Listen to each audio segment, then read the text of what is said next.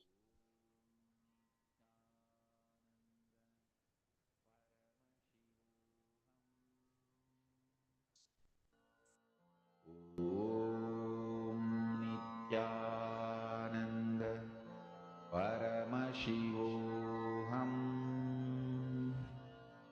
Om Nithyananda Paramashivoham. Om Nithyananda Paramashivoham. Om Nithyananda Paramashivoham. Om Nithyananda Paramashivoham. Om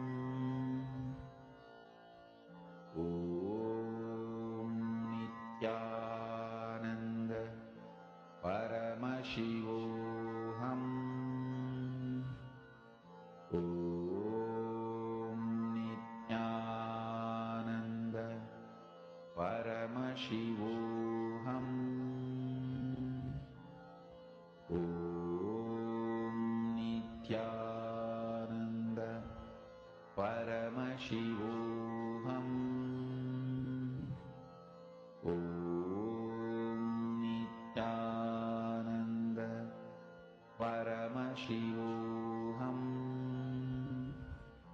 Om Nithyananda Paramashivoham.